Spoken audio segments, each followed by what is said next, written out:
So we're going to be talking about a movie. We've just prepared a slideshow, and the movie we're going to be speaking about is The Martian. And in case you haven't seen this film, it's directed by Ridley Scott. It came out 3 years ago, something like that. And we're going to quickly run through what The Martian is about. We won't give it away if you haven't seen it yet. It's not important for us to talk about the details of what happens, but we will be speaking around and the effect of his situation, his suffering has on others. So we begin with the Hermes departing for, and the crew of the Hermes departing for their mission to Mars. And we begin on Mars when, unfortunately, very, very soon into the film, there is this horrific, enormous windstorm, sandstorm on the surface. And the crew is required to return to their base, but one of them gets lost in the sandstorm. So they go out looking for him, but they're unable to locate him. That astronaut's name is Whatley, and they have no choice but to abandon the search and go back to the base. But the base gets damaged, and the life support and everything is damaged in the storm. So they head back into the airlock, and they really have no choice but to abort the mission.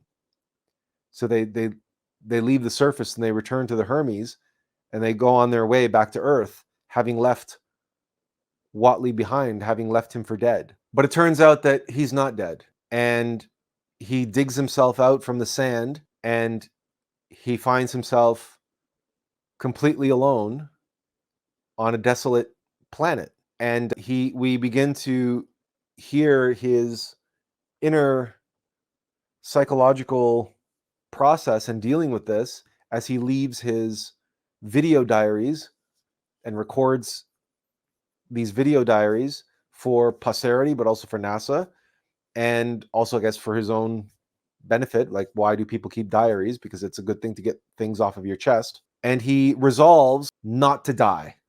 He says, I'm not going to die here. And he sets himself to work, recovering everything that he can recover, organizing, and since his specialty is that of a botanist, he actually starts growing food for himself. He takes the store of potatoes that they have, and he creates a makeshift greenhouse, and he cuts the potatoes in half, and he plants them, and he fertilizes them, and he figures out a way to create water, and he makes himself busy with the task of surviving on Mars, being the only human being on Mars. And of course, he's tracking his time, his days, right? They call them sols on Mars, SOLS. And the esoteric significance of that shouldn't be lost on anybody. Sols, meaning suns, but it's also soul. Our soul, S-O-U-L, it's not by accident that it sounds exactly the same as S-O-L in Latin, meaning sun. And sols on Mars are days. And it's the red planet. It's also the planet of Master Samael on Mayor. The Archangel Samael is the regent of Mars. That's his planet. But eventually, the gravity of his situation starts to sink in. He's all alone on a desolate planet. And if you put yourself in his shoes, you can appreciate just how alone he really is and just what that means. And in that isolation, he faces this impossible challenge. And this is the image from the thumbnail to today's live stream. He goes through tremendous suffering. And that really is the foundation, the basis, the premise of The Martian. This one man's, it's Robinson Crusoe on Mars. That's what the story is, right? Man lost on desert island. It's just like Castaway with Tom Hanks. And Tom Hanks didn't have a video diary. Tom Hanks had a volleyball, right? Named Wilson. That was his only companion, his only friend, the only thing that he could talk to. Wilson was Tom Hanks's therapist and his diary. Someone, because he anthropomorphized it. He personified this volleyball. And it was someone to talk to, anybody. And of course, we see that in The Martian as well. So the story is not new. But what makes The Martian different is he manages quite cleverly to establish communications with Earth. And so how he establishes communication with Earth is very clever and ingenious, and it's also very slow. But suffice it to say, he is able to establish a connection with Earth, and they can start communicating back and forth. So the aspect of the film, which is interesting and relevant to today's topic, is Earth's reaction to Whatley being left behind on Mars and being the sole human being, the sole astronaut, all alone on the red planet, left for dead, but turns out he's really alive. And how does humanity respond to that? For us, we watched this film this week with our father, who's a space nut. He loves space, he loves NASA and all these things, but he hates science fiction. He never liked the genre. But we watched this movie with him, and he was riveted from beginning to end. And the only reason why he was precisely because it didn't have any of that crazy action and violence and all the other stuff that they usually shove into science fiction. It really was a lot of science and a human story. It was Robinson Crusoe on Mars.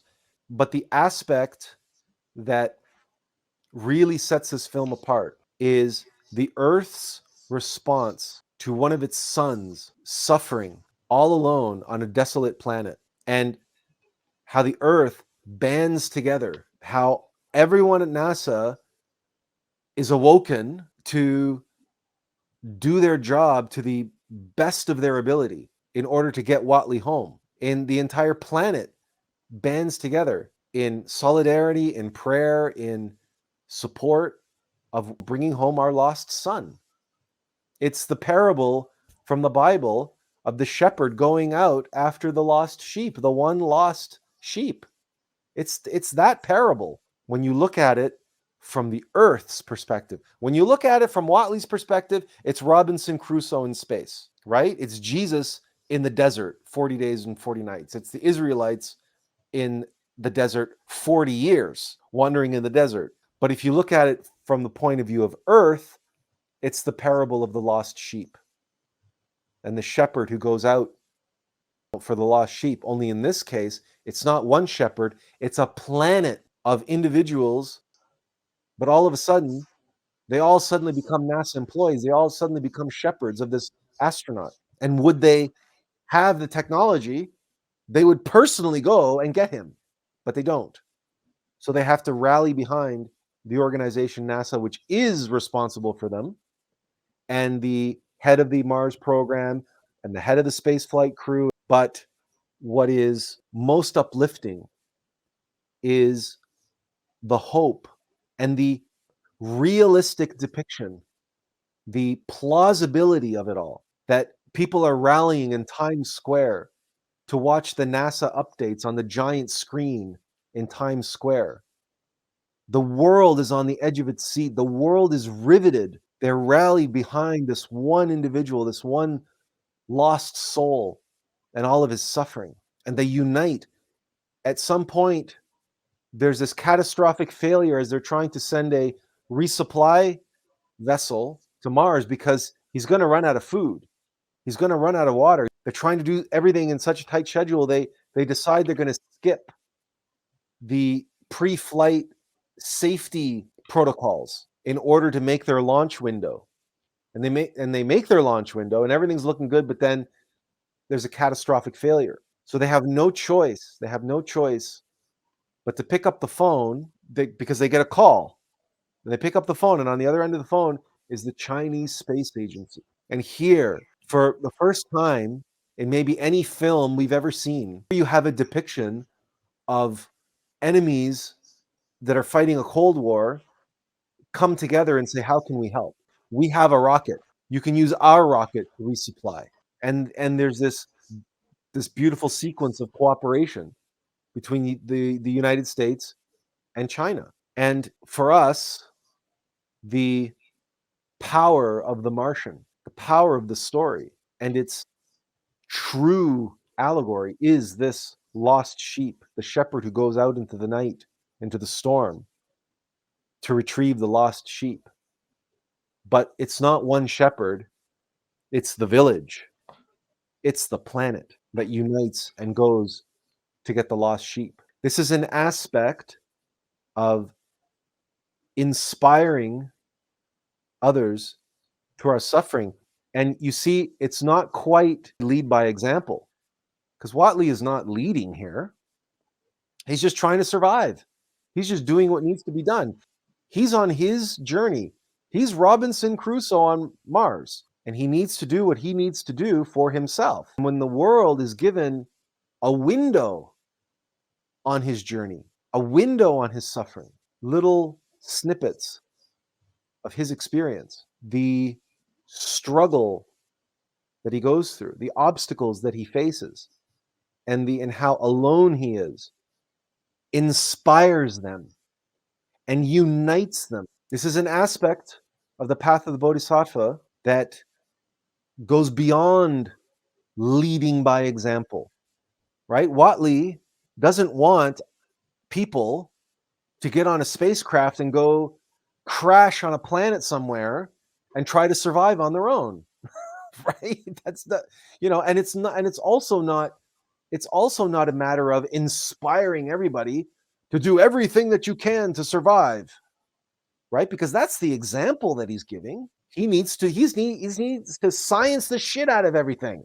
But that's not what the planet is inspired to do. Not everybody can science the shit out of everything, but everybody can pray. Everybody can lend their support in however they can lend their support, their attention, their care. And everyone can set aside their differences.